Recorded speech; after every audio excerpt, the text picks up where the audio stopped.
This is a question number 4 of GS paper 2. The judicial systems in India and UK seem to be converging as well as diverging in recent times. Highlight the key points of convergence and divergence between the two nations in terms of their judicial practices. इस question में India और UK की judiciary में convergence mean similarities और divergence mean differences या डिससिमिलैरिटीज पूछी गई हैं. Now let's see the answer. India और यूके दोनों ही डेमोक्रेटिक नेशंस हैं. दोनों नेशंस में पार्लियामेंट्री फॉर्म ऑफ गवर्नमेंट है.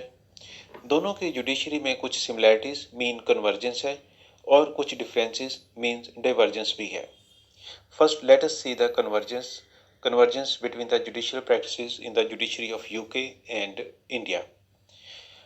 इसमें फर्स्ट है कि इंडिया की ही तरह यूके की जुडिशरी भी इंडिपेंडेंट है और दोनों ही कंट्रीज में जुडिशरी जो है ये एग्जेक्टिव मींस गवर्नमेंट और लेजिस्लेचर से सेपरेट है. इंडिया में हाई कोर्ट्स और सुप्रीम कोर्ट्स रिट्स इशू करती हैं. ये जो रिट इशू करने वाला प्रोविज़न है ये इंडिया ने इंग्लैंड के लॉ से बोरो किया था. दोनों ही कंट्रीज में सुप्रीम कोर्ट हाईएस्ट कोर्ट है.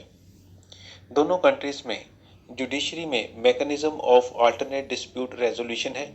इसे एडीआर भी कहते हैं. एडीआर में क्या होता है कि कोर्ट के बाहर पार्टीज को कोर्ट के बाहर सेटलमेंट का ऑप्शन होता है और लोक अदालत भी एडीआर का एक प्रकार है.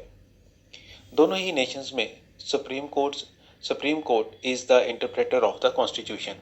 इंडिया में जैसे कोई कॉन्स्टिट्यूशन के किसी प्रोविजन को लेकर कोई कंफ्यूजन होता है तो उसे सुप्रीम कोर्ट ही इंटरप्रेट करता है कि एग्जैक्टली इसका क्या मीनिंग है. तो इस तरह यूके में भी सुप्रीम कोर्ट ही कॉन्स्टिट्यूशन का फाइनल इंटरप्रेटर है. Now some points of divergence. India में इंटेग्रेटेड या यूनिफाइड जुडिशरी है. टॉप पर सुप्रीम कोर्ट है.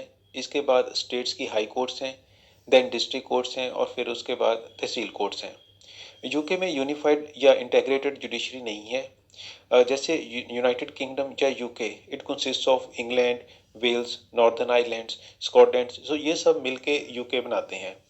तो यहाँ पर क्या है कि इंग्लैंड और वेल्स में एक जुडिशियल सिस्टम है, नॉर्दर्न आइलैंड में डिफरेंट सिस्टम है, स्कॉटलैंड में अपना एक जुडिशियल सिस्टम है. इंडिया में सुप्रीम कोर्ट के पास जुडिशियल रिव्यू की पावर है.